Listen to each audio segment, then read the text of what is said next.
Tonight on CBC Vancouver News. Samir's dream was, I just want to better my small community. Devastating loss. 2 teens killed in a crash, remembered for their community service. Kind of exciting, but also kind of nerve-wracking. Pride celebrations return as worries over monkeypox loom. And we've been waiting for over 3 hours now. Hurry up and wait. BC Ferries prepares for the busiest travel weekend of the year. This is CBC Vancouver News.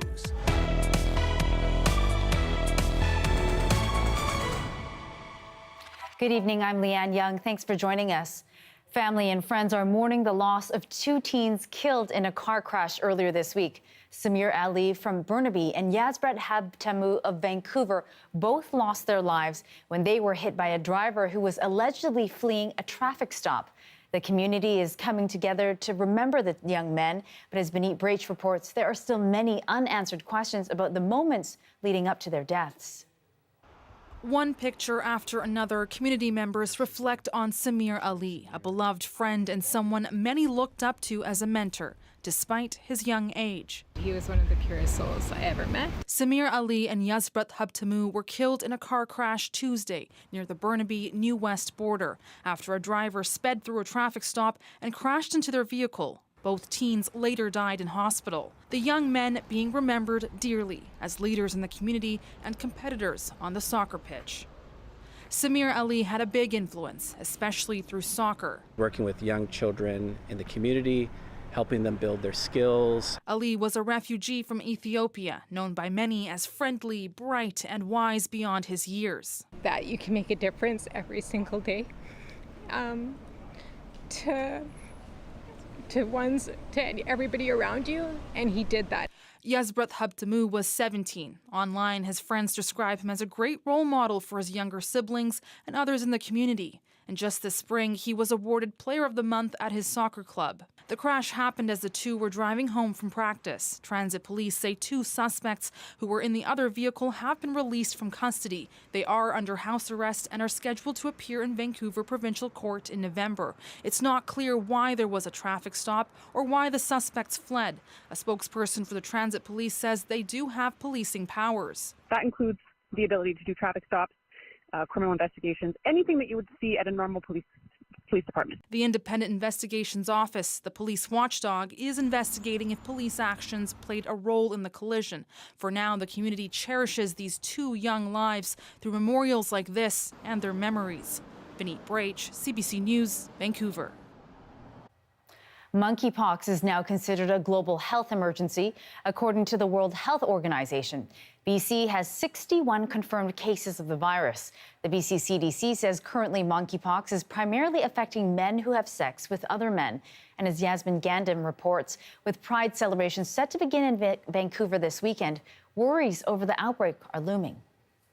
With hundreds of thousands of people expected to gather in Vancouver's West End, there are worries excitement may overshadow the need to protect against a growing virus. Cinder Starr has been involved in Pride for over 15 years and is among those who are thinking about monkeypox. But when it comes to Pride, well, it's been 2 years since we've been actually able to come together in a full group, so it's kind of exciting, but also kind of nerve-wracking. The Health Initiative for Men has been working together with Vancouver Coastal Health, hosting drop-in vaccine clinics as well as providing information to those most at risk. I think we have to do a better job at supporting people who get monkeypox, at ensuring that we're not stigmatizing their identities or their what they do in their free time, and ensuring that people get the health care that they need. Rick says that many people think they don't need the shot because there is a misconception that the virus is sexually transmitted. According to the BC CDC, monkeypox spreads through prolonged physical contact. It does not have to be sexual. If you only think it's certain people that will get it, then you think you're invincible. But unfortunately, we are all susceptible to monkeypox, and so therefore we can get it if we're exposed to that. Vancouver's Pride Society is also working with VCH to protect partiers over the weekend, setting up vaccine tents at Sunset Beach and reminders about the pandemic. We are concerned. We're in the middle of a 7th wave of COVID, so to help keep community safe, We encourage everyone to consider bringing masks, even for the outdoor events, because we're so densely packed in the West End for the parade. Those getting ready to celebrate this weekend say they have taken precautions to mitigate their risk. I feel pretty confident that we're pretty safe. Yeah, for the most part, we're pretty safe. Yeah. I feel like if people are educated on the fact that it's happening and paying attention and being clean and taking care, that will help reduce the outbreak. Anyone who wishes to get vaccinated against monkeypox can do so this weekend at Sunset Beach. Yasmin Gandam, CBC News, Vancouver.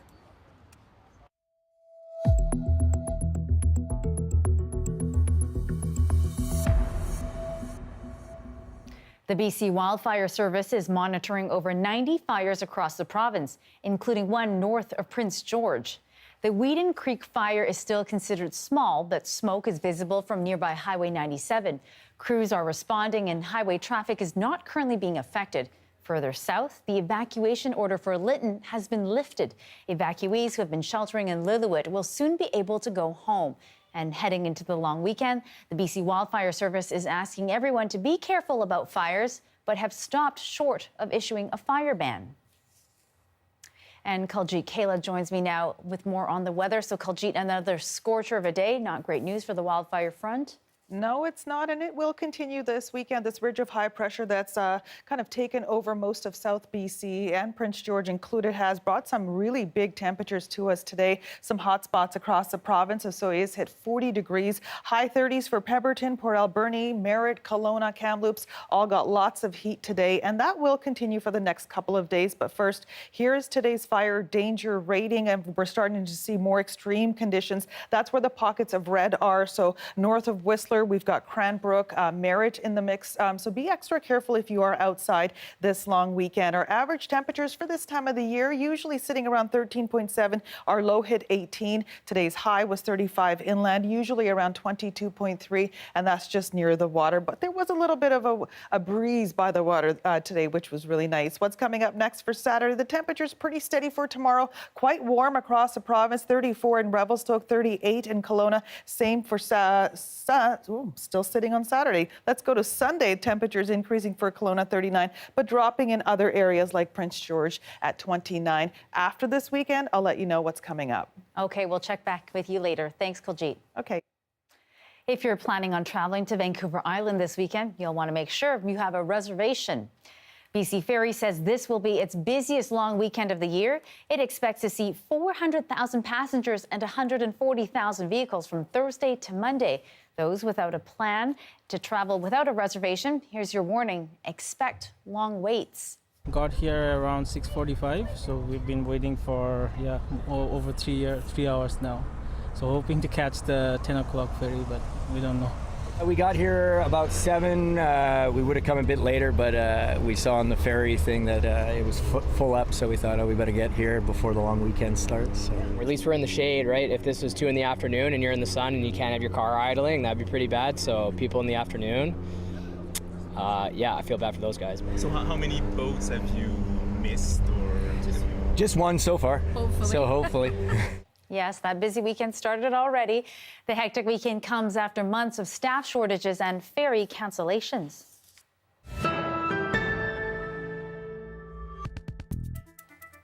An Abbotsford man has been charged with killing the mother of his children, and a warning: the details may be distressing. Police say they were called to a home on Eastview Street near Meadowlands yesterday afternoon. They found a badly injured woman who later died at the scene. She has been identified as 45-year-old Kamaljeet Sandhu. 48-year-old Inderjeet Sandhu has been charged with first-degree murder in her death. Police say the couple had 2 children who are now with extended family. And a disgruntled ex-employee who fatally attacked a repair shop owner has been sentenced to life in prison. John McIver was found murdered inside McIver's appliance sales and service in South Vancouver in 2019. Former employee Brian Roger Holt hit McIver in the head with a metal tool and a motor before strangling him. Holt later confessed to the killing during an interview with police. His sentence includes no chance of parole for the next 10 years. And police are alerting the public about a care aide who worked with elderly people in several Metro Vancouver locations. She has been charged with fraud. Anna Marie Lat Chamdal was charged after a report that a 96-year-old Richmond man's wallet was stolen. RCMP alleged she used the man's debit and credit cards in Surrey and Delta. Investigators believe Chamdal also worked as an elderly care aide in Delta, Surrey, and White Rock, and they want anyone with information to contact them.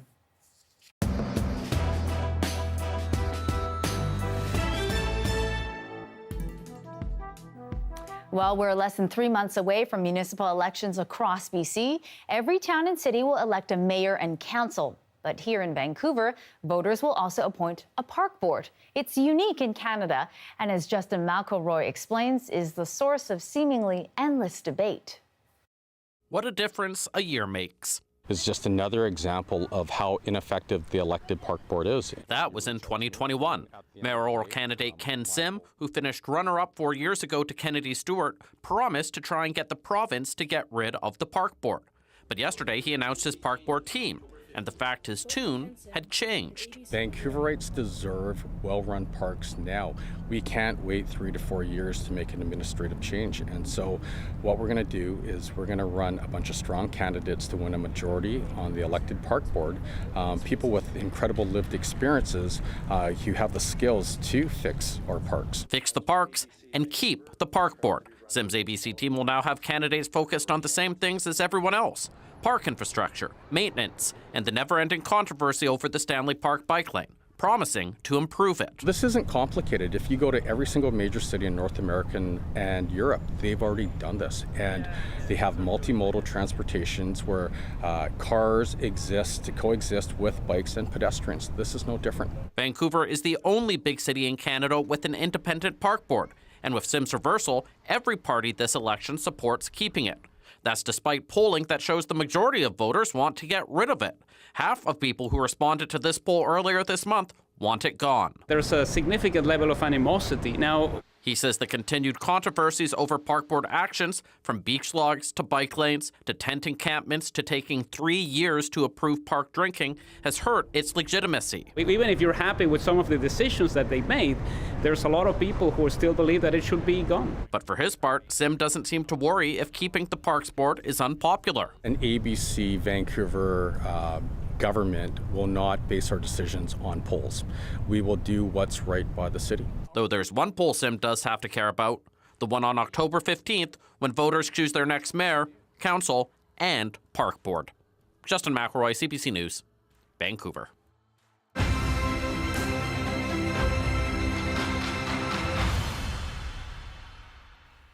After 2 years of virtual celebrations, thousands of people will be returning to the streets of Vancouver for the Pride Parade this weekend. And to give us a preview of what's to come, our Isabel Regem joins us now live from Jim Diva Plaza. So Isabel, how's it going down there? Looking like pretty fun. Yes, it's just ramping up here, Leanne.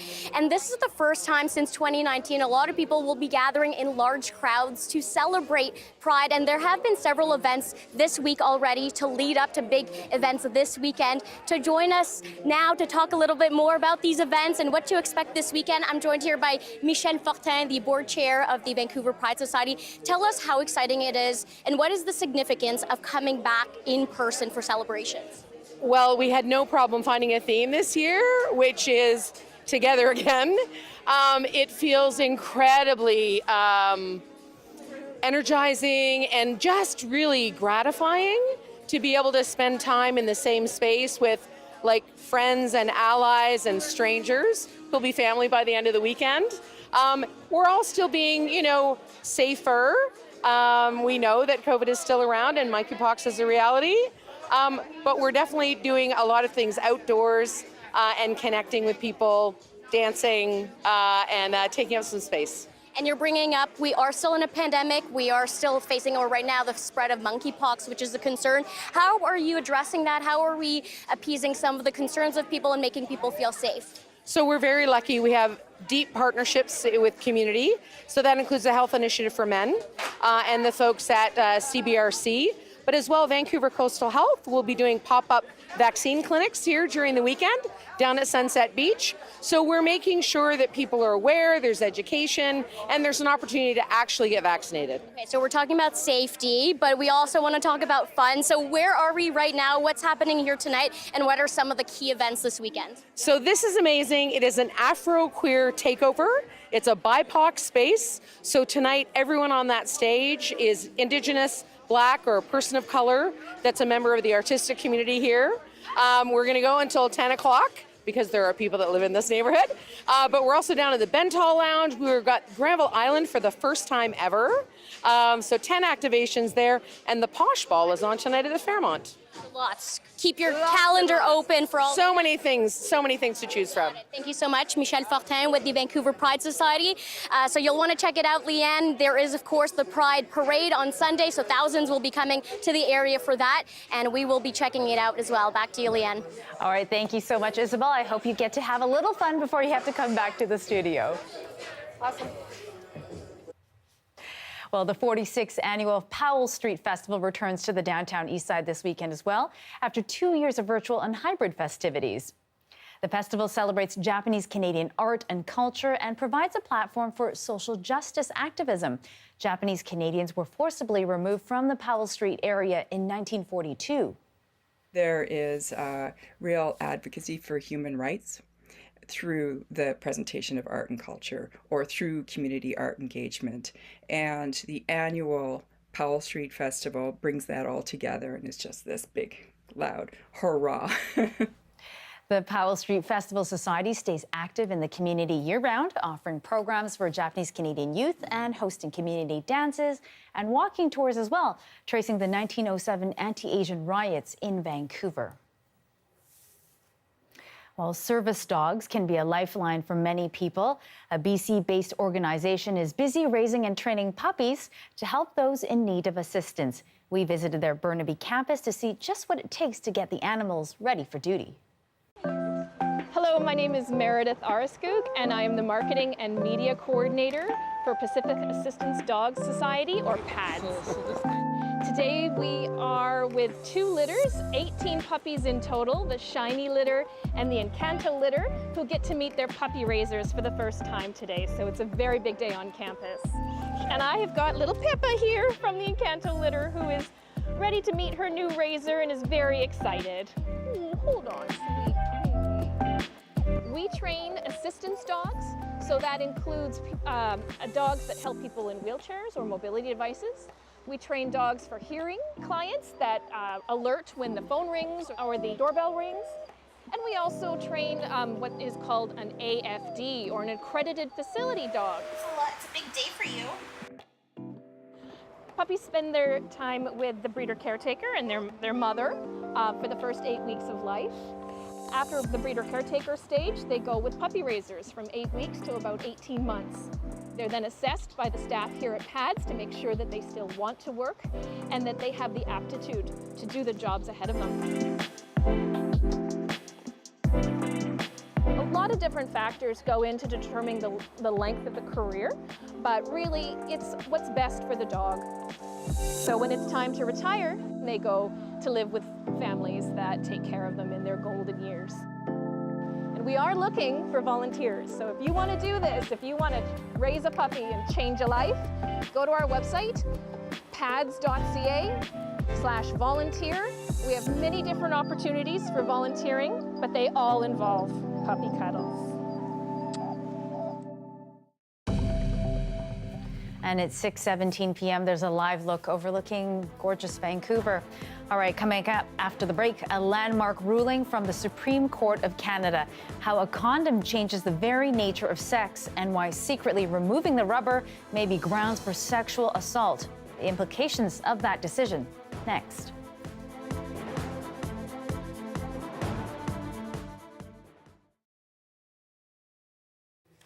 And thank you for watching our commercial-free live stream. The World Sprint and Para-Canoe Championships start in Nova Scotia next week.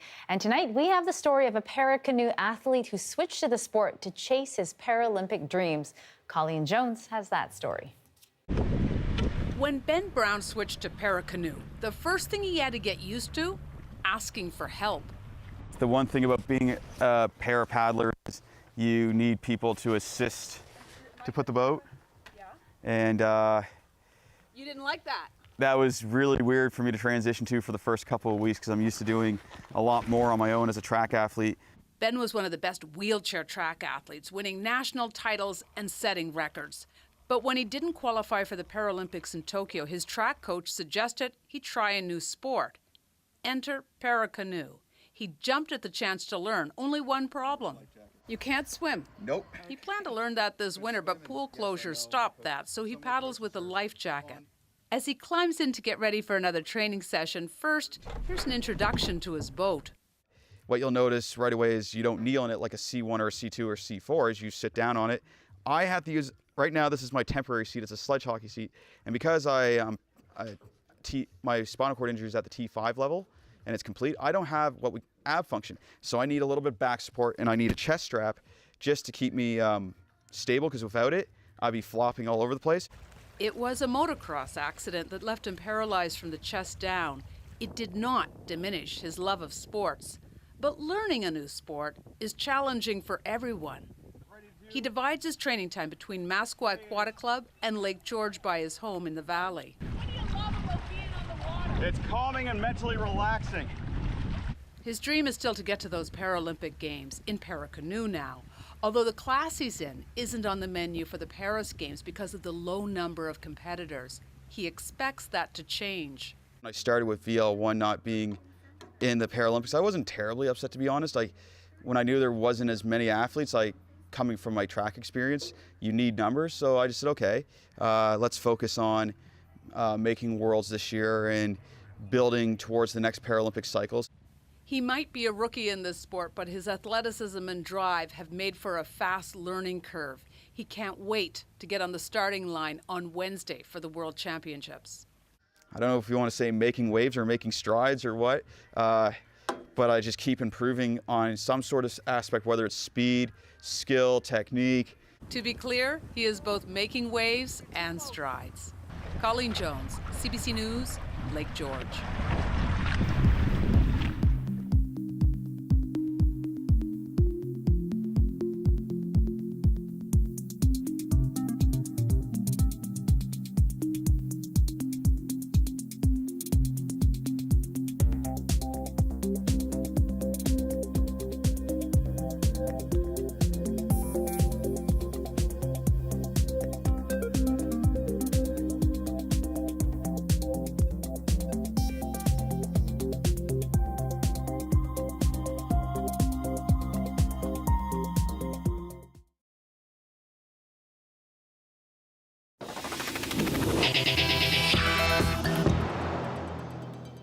The Supreme Court of Canada ruled this morning on a case that began here in BC that secretly removing a condom during intercourse or lying about using one may be grounds for sexual assault. As Marina Van Stackelborg reports, the decision could change how the courts look at sex and consent. Anna DeBella says when she met up with a guy on a dating app, she agreed to have sex. She did not agree to him removing the condom midway through without her knowledge. What she alleges happened to her goes by the slang term stealthing. I was in shock. I had never heard of it, and I just could never comprehend that someone would ever do that. DeBella's civil and criminal court proceedings against the man were put on hold, while the Supreme Court decided on a similar case to hers. I can't say I was jumping with joy, to be honest, because it felt like such a little win. Now the majority of the judges have ruled consenting to sex with a condom does not imply consenting to sex without one. Writing, it not only affirms that individuals have the right to determine who touches their bodies and how, it situates condom use as the definitional core of consent, where it belongs. The case they ruled on happened in 2017 in BC. A man named Ross Mackenzie Kirkpatrick and a woman met online. She consented to sex with a condom. The second time they had sex, she thought he reached for one from the bedside table, but he didn't. He was charged with sexual assault, but was acquitted. Mr. Kirkpatrick at no point in time tried to deceive the complainant that he was wearing a condom. But now the Supreme Court has unanimously agreed to order a new trial. This expert on sex assault law says the decision could lead to reform. There's been such a lack of clarity in our law on this question that people don't know whether or not it constitutes sexual assault and are therefore less likely to report it to the police. Anna DeBella says she spent weeks convincing RCMP to investigate her case. I was told over and over again by the police that this wasn't a crime. And I'm so thankful that I was persistent. A recent online survey of nearly 600 Canadian undergraduate students found that 1 in 5 of them say they have been victims of stealthing. Marina von Stackelberg, CBC News, Ottawa. And Kate Feeney joins me now. Kate is a lawyer with West Coast Leaf. They're based here in Vancouver, and they were an intervener in the case. So, Kate, the country's highest court ruled that the act of stealthing can be viewed as sexual assault. What were your thoughts on the decision?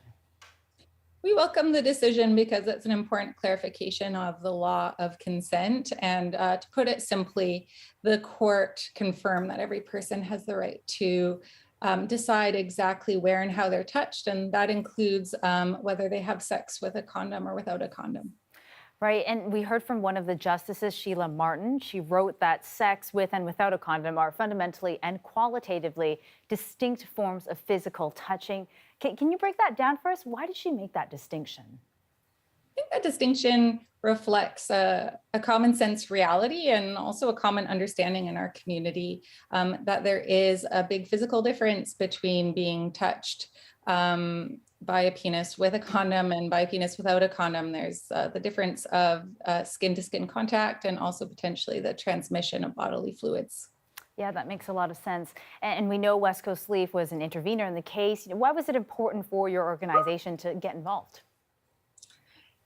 It was important because we generally have an interest in laws that have gendered impacts.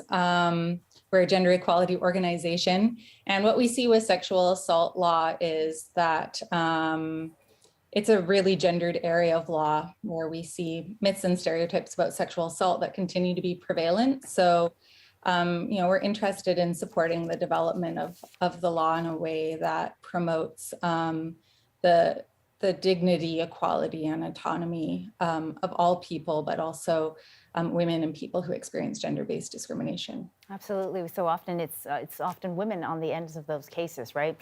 So this case now specifically will be retried in provincial court. So what will that case be focused on now that the issue of consent has been clarified? Well, what the court did today was clarify what law applies to these scenarios. But what the provincial court now will have to do is grapple with the individual facts of the case and whether a consent violation was made out on those facts. So that will probably include a credibility assessment and hearing from both the accused person and the complainant about what happened, and then deciding whether that amounts to sexual assault. And can you just explain for us briefly what the implications are going to be for other court cases after seeing this decision? Yeah, I think that what the Supreme Court has done is create a really contextual understanding of consent that will allow the court to be quite nuanced when deciding what someone has agreed to and what they haven't agreed to when it comes to sex, and really upholding those agreements to the extent possible. Okay, thank you for that. Kate Feeney is with West Coast Leaf. The Pope is wrapping up his tour of Canada, a visit he dedicated to reconciliation, what many are now calling on the Catholic Church to do to back up his repeated apologies. That's next.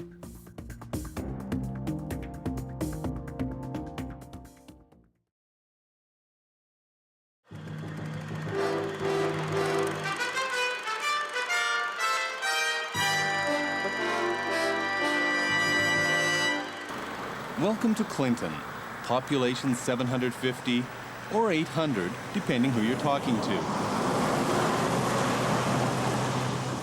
And depending who you're talking to, this could be a big day for Clinton. The Village Hall has been closed for the day to mark the event, but in the Cordial restaurant, customers are more interested in morning coffee. Not excited about this visit? Well, I was, but I had other plans actually. Like? meeting my husband for coffee. Meeting your husband for coffee. That's more exciting than the Premier coming to town. There hasn't been a lot of fanfare or excitement or build-up to the Premier's visit here in Clinton. The local newspaper, the Clinton Spectator, gave the visit about a paragraph. Well, over on the next page, the new Safeway manager got a whole story. Only half an hour before the Premier's train is due, only the local wildlife is on hand to greet her. It's very quiet until New Democrats show up to remind us it's taxpayers who are paying the cost of this pre-election tour. You're from Clinton. Yes, I am. Yep. What do you think of this trip? Well, just what it is. It's just a pre-election campaign on the part of the Social Credit Party, and they're using our tax dollars. Is this a welcome wagon, or are you protesting a welcome wagon? Yeah, we'll be coming down that way with the celebrities. By the time the train arrived, about 20 people gathered to greet her. Most are supporters. This is the first time a Premier has visited Clinton in about 2 years. The last was Bill Vander Zalm. He campaigned here in the Caribou by-election and lost. But given the little access people here have to the Premier, you'd think more would have come out for this event. Most we spoke to are like Ken Kennedy. He wasn't budging from his deck, only half a kilometer from the train stop. Well, until there's an election or until there's an issue that they want to rally behind, I think people are just quite content to sit back and take it easy. Like I'm sitting back and taking it easy. Not going to get excited. Not at this point in time, no. Back at the Cordial restaurant, you're not an NDP supporter. No, but just live day by day, and What do you think of the cost of this trip? I think it's outrageous. What do you think of her coming through town and the cost of this? Oh, I think it's great. She should be talking to the people. So you don't mind it?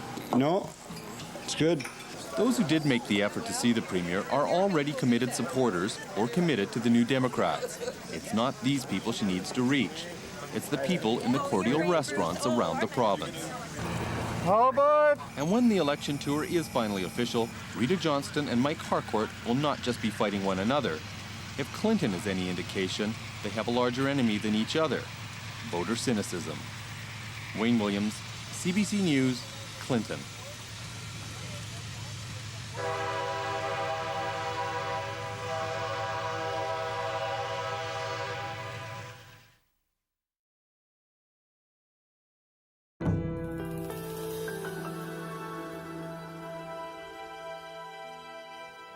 Pope Francis is now wrapping up his 6-day trip to Canada, a visit he calls a penitential pilgrimage to the country.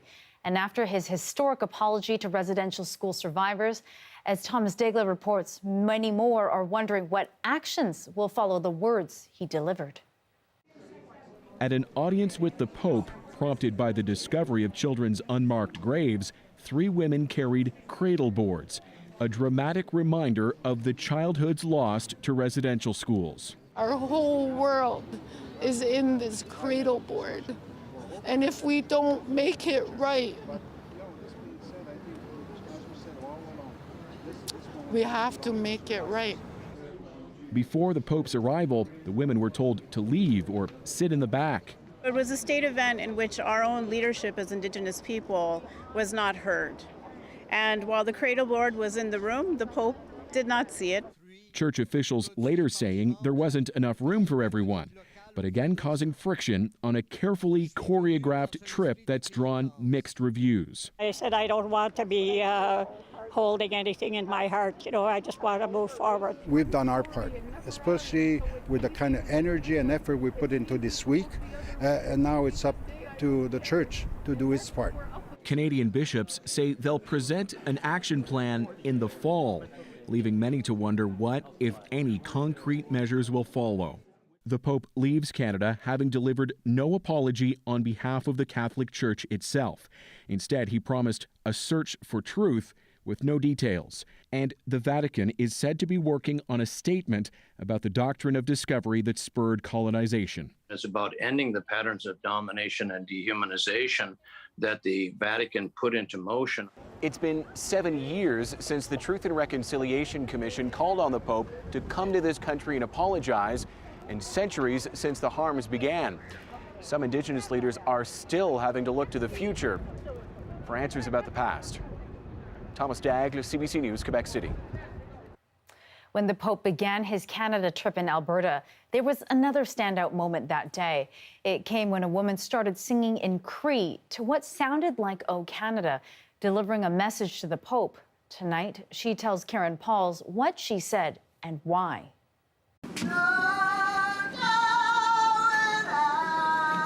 An unscripted moment, a ballad to the land and the village, sung to the tune of "O Canada" in Cree by Sipiko, an Indigenous woman from northern Manitoba.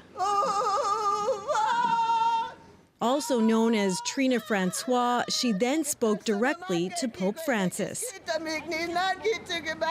You're hereby serve spoken law. We, the daughters of the Great Spirit, and our tribal sovereign members cannot be coerced into any law, any treaty that is not the great law. We have appointed chiefs on our territories. Govern yourselves accordingly. Hi, hi does not mean thank you. It means that I have nothing more to say. She hadn't planned to speak, but says she had to when the Pope put on a headdress over his skull cap, to her, a sign of disrespect. Silence is power, but I couldn't remain silent.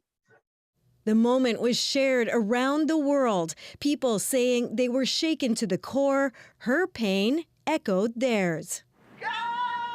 This 60s Scoop survivor never learned her traditional language, so she didn't understand what was being said. Still, it resonated deeply. A lot of people across Canada. She spoke for a lot of them. And the fact that it's a woman is even that much more powerful. I love the fact that she had the courage to say what she said and to take a stand for what she believes in. This elder is from Sipiko's home community. He says she sent an important message to the Pope, the Catholic Church, and the colonizing countries. They had no right to come in and do what they did, to displace our traditional, ancestral, sacred laws that we had in place. She's asserting that we still have that, and that we wish that to be respected, and that the Pope should acknowledge that. Brenda Hatt says the message is even more powerful now that she understands it. All the hundreds of years of trying to wipe us out in Canada, and I don't say that lightly. There was a plan to genocide the Indigenous people of Canada. But you know what? We're still here. I hope that it brings the people back to the land, our way of life. Long after the Pope leaves Canada, this image of resistance, strength, and spirit will remain. Karen Pauls, CBC News, Winnipeg. Canada's International Development Minister Harjit Sajjan cancelled a planned appearance at a global AIDS conference in Montreal today after the government came under fire for denying visas to delegates. Protests erupted at the start of the event as a group of demonstrators took to the stage condemning the visa denials. Sajjan had been scheduled to speak at the conference opening, but he cancelled and was not replaced by another Canadian government representative. His office says operational issues prevented him from attending.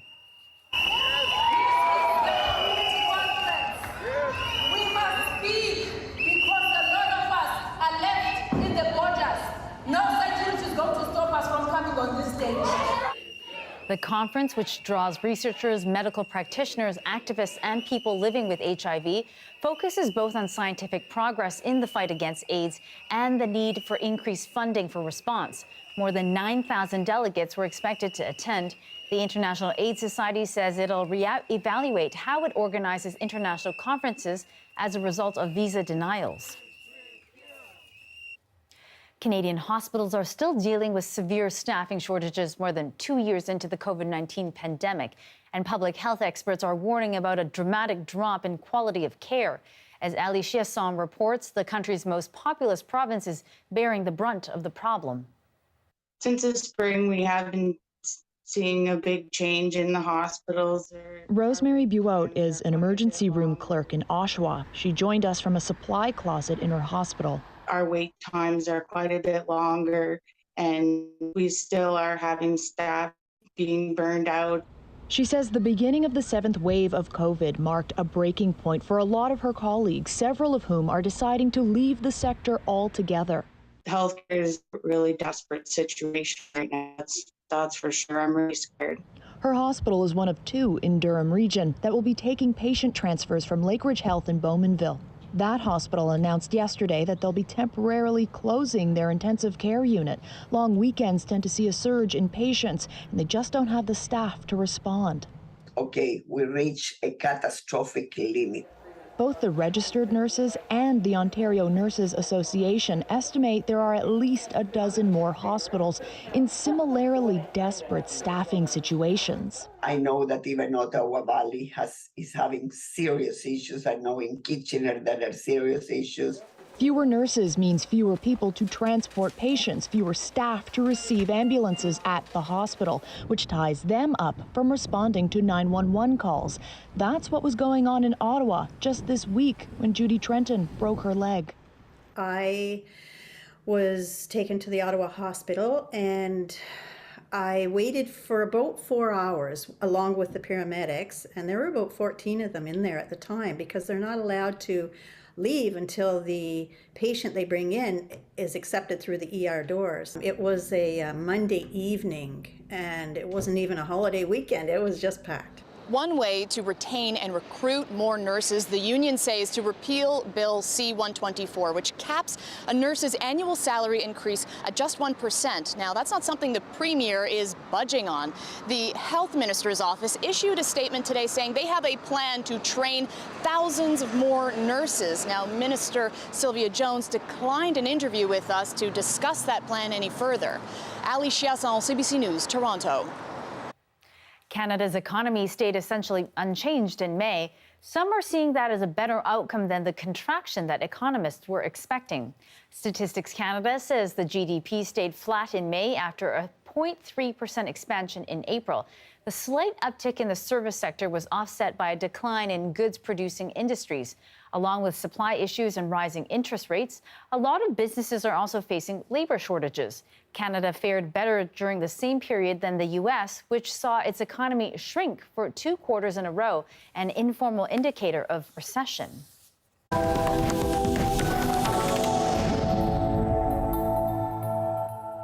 A missile attack today targeted a facility where Ukrainian prisoners of war were being held. At least 53 people are thought to have been killed.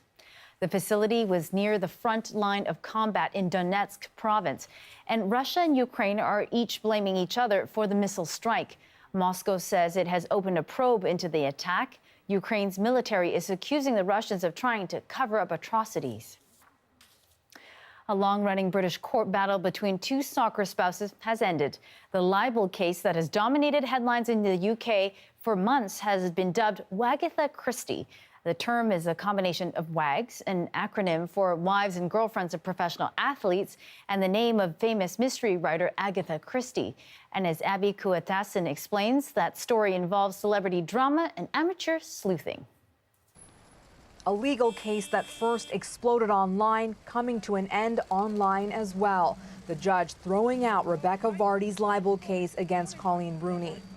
It is a complete disaster for Rebecca Vardy. It could not have been worse. And of course, what makes it all the more tragic is that she was the volunteer to this claim. She decided to bring it. And to use a football term, it wasn't just an own goal, it was kind of an own hat-trick. The 2 TV personalities and famous soccer spouses with an online feud that spilled over into an English courtroom in May. It all began with a post in 2019. Colleen Rooney accused Rebecca Vardy of leaking private social media stories to the tabloid press. Rooney had concocted an Instagram investigation by blocking everyone but Vardy and shared fictitious stories. When those stories ended up in the Sun newspaper, Rooney pointed the finger at Vardy publicly. Vardy denied any involvement, but the judge ruled today that Rooney's allegation was, quote, substantially true. Major victory, major home run here. In a statement, Rooney says she's pleased with the decision. this wasn't a case of a celebrity suing a news organization. It was one individual suing another, raising questions whether anyone can be treated like a journalist because anyone can be a publisher on social media. Rooney had claimed in her defense that the story was in the public interest. Because when that defense was created, it was a journalist's defense, and none of the people responsible for the statute would have thought for a million years that it would be used to defend a libel action concerning a social media post. He says this case is still a sobering warning about social media.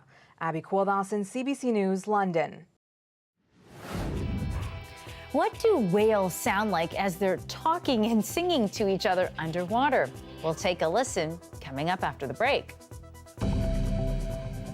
And at 6:44 p.m., there is a gorgeous shot of the view from the Wickaninnish Inn in Tofino. A couple people there enjoying their afternoon on the beach. It's a balmy 18 degrees in Tofino. It's much, much hotter over here. We are going to have your full forecast coming up later in the show. Stick around.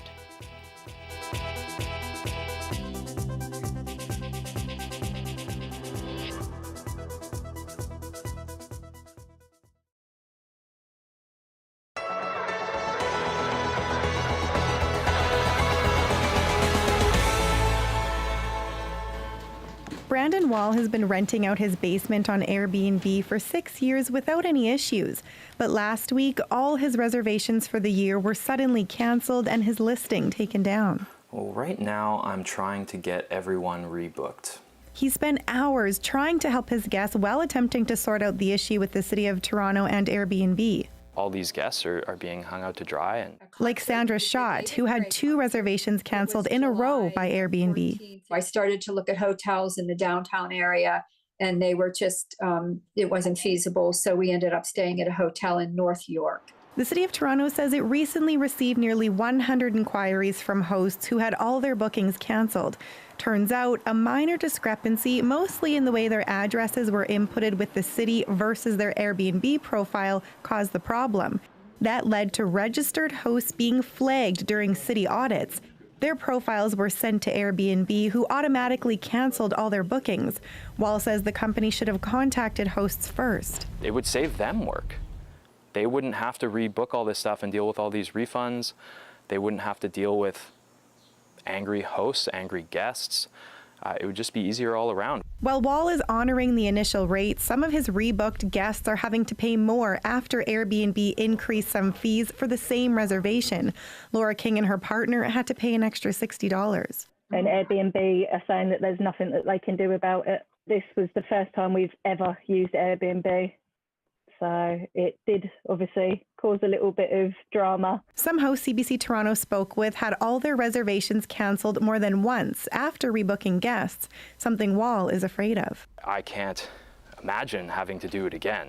It was extremely overwhelming. Airbnb is essentially putting the onus on the city, is saying that's who controls the enforcement of registrations, but the company did say it's still trying to find a solution. Angelina King, CBC News, Toronto.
You'll want to perk up your ears for this next story. It's all about whale sounds.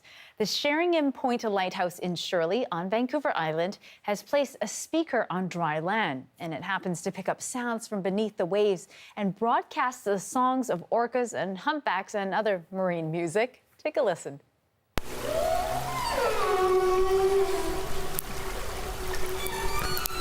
Sheringham Lighthouse Society has been a long time collaborator with DFO on our whale tracking system, where we've got these hydrophone systems around the Salish Sea and out along the west coast of Vancouver Island to monitor, in particular, southern resident killer whales, but all killer whales, humpbacks, other cetaceans that are passing by and moving into the area. But we've also built a speaker as part of this with the Sheringham Lighthouse Society, so folks that are going down and enjoying the lighthouse, they can also listen to the underwater soundscape. Humpbacks are often, they'll do feeding calls, they'll also do grunts, and they also do song at certain times of the year that we can pick up. The toothed whales that use echolocation, we can pick that up, and also white-sided dolphins, harbor porpoise, doll porpoise, and of course killer whales, which are very vocal, especially resident killer whales. That is a key spot for identifying when southern residents are coming into the Salish Sea, Harrow Strait, Gulf Islands. There's a lot of Chinook in that area,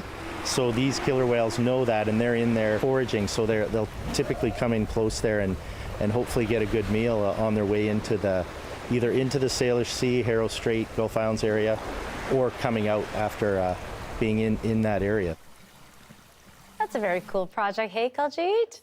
Fascinating to actually hear that and see that. I had no idea. Yeah, I had no idea too. We have to thank Mike MacArthur. He's our videographer over in Victoria for coming up with that idea. Very cool.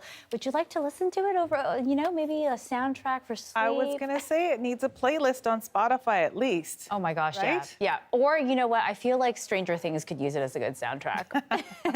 All right, Kuljeet, yeah, how's the weather looking? Oh, it's been another hot day for the record books for the Lower Mainland and across the province, as this heat warning remains in effect because of this ridge of high pressure, and it's going to stick around for a couple of more days. Our record high set back in 2009 was 34 degrees. We hit that, but in the valley, not at the water. We had a bit of a breeze by the water. 29 degrees was the high here in Metro Vancouver. A few things you need to know for the BC Day long weekend coming up. We're going to be seeing some very humid temperatures, 40 degrees inland. A UV index remains very high. Be careful out there with lots of protection, and a bit of wind by the water, 20 kilometers an hour, so just enough of a cool breeze. Overnight lows down to 18, so it still might feel quite muggy, and the fire danger remains high across the province. Current temperatures outside and across the province right now, 34 in Kelowna, 39 in Osoyoos, 34 out in Abbotsford. We're still the hottest province in the entire country. Temperatures only around 27 for Edmonton, 19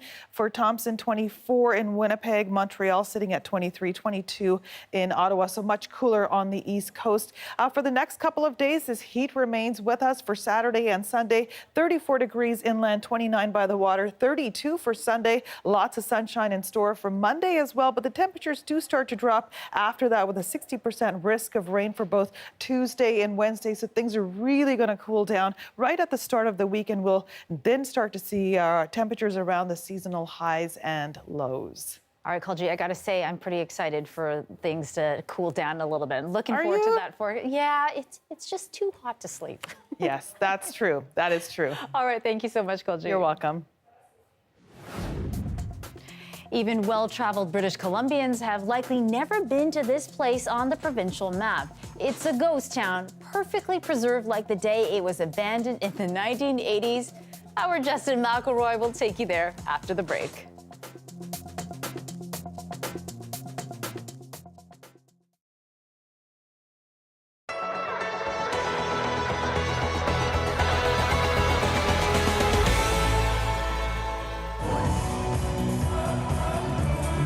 High-energy crowd of Dua Lipa fans were nearing the end of her concert at Scotiabank Arena when the night took an unexpected turn. Fireworks were set off into the crowd. Concert-goer Kulin Machar says few initially realized it wasn't all just part of the show.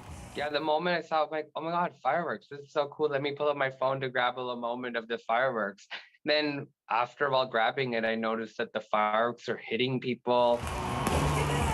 Andrew Stokes could see the scene unfold from the 300 level. I knew something was wrong because I work in production, and I knew that that's not the way fireworks would go off. They were shooting in all these different directions and very almost downwards versus upwards. Make Believe Sports and Entertainment, who manages Scotiabank Arena, confirmed the fireworks set off into the crowd and responsible for at least 3 minor injuries attended to by on-site paramedics were unauthorized and illegal. Stokes says the incident won't stop him from going to concerts, but it did rattle him. It's scary because you don't know what could happen. Like with Ariana Grande and the bombing in the UK, that was huge. And I think that's in the back of everybody's mind now. And especially just the world right now, it's it's scary. So at first I was a little bit shaken, and I had a weird feeling when I was walking out. He says he's grateful nobody panicked this time, which could have led to other dangerous situations as many tried to leave at once. Toronto Mayor John Tory says he wants to see jail time for the perpetrators. I can't even think of more irresponsible behavior than setting off fireworks in a crowded arena when it's in the dark for a concert. And I hope that the public will cooperate because somebody knows who did this. This incident is now the subject of a police investigation. Police are looking at video footage and asking anyone with more information to come forward. Clara Pasica, CBC News, Toronto.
Hi, I'm Amy Bell, and here's what's in your CBC Vancouver inbox. On August 19th, join Anita Bath at a panel discussion with the filmmakers of Emergence, Out of the Shadows, at the Vancouver Queer Film Festival. Get tickets to the film screening at queerfilmfestival.ca. And during Pride, we are celebrating the amazing people across the province that make the community beautiful, diverse, and unique. Read about these outstanding individuals at cbc.ca/proudtoshine. Well, the federal government is giving BC a boost of almost $8 million towards energy-efficient housing. The climate crisis affects us all. With effective planning and ambitious policy, we can prepare our communities to be resilient while taking advantage of the economic opportunities that come with being a leader in this transition to build a sustainable and prosperous future for our kids. The funding and it's in our cities and towns, the places that are on the front line of the fight to lower emissions and fight climate change, where we can make a real difference. The funding was provided by Ottawa's Sustainable Affordable Housing Initiative and will be used to build 497 housing units in communities across the province. One of the largest projects is slated for Vancouver's Cole Harbour. It will be fully electric and will emit 94% fewer emissions than a standard building. 18 of the 60 units are slated to be affordable housing. Okay, and to a place where there is an abundant housing, but no one living there. It's in the wilderness of BC. A 2-hour drive from any town with cell reception sits the ghost town of Kitsault. The ghost town was built for $50 million in 1981, only to be shut down a year later. And who would want to go there, you might ask? Well, it is none other than our Justin McElroy, of course. Take a look. Come with me to BC's weirdest ghost town.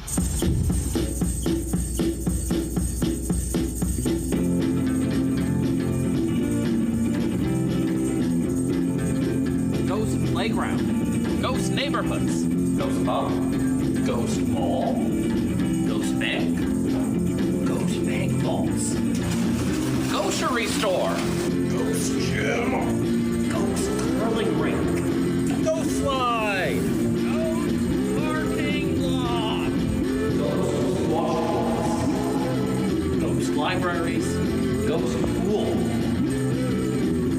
Ghost Post Office, Ghost Daycare, Ghost Hospital,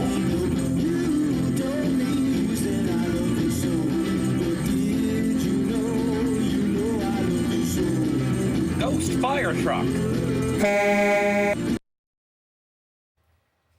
Did we just see that? We did. That was amazing. Thank you, Justin McElroy, for bringing that to us. I don't think anybody else could do a story quite like that. I don't think he had any fun at all in Kitzel. What a fascinating story. So for the last 17 years, it's been preserved. I can't even imagine what it's like. So the next time you're on your road trip, maybe you don't want to go to the island because of all the BC ferries, hang-ups. Maybe Kitzel's the place to go. All right, that's it for us tonight. Have a good night. Have a great long weekend.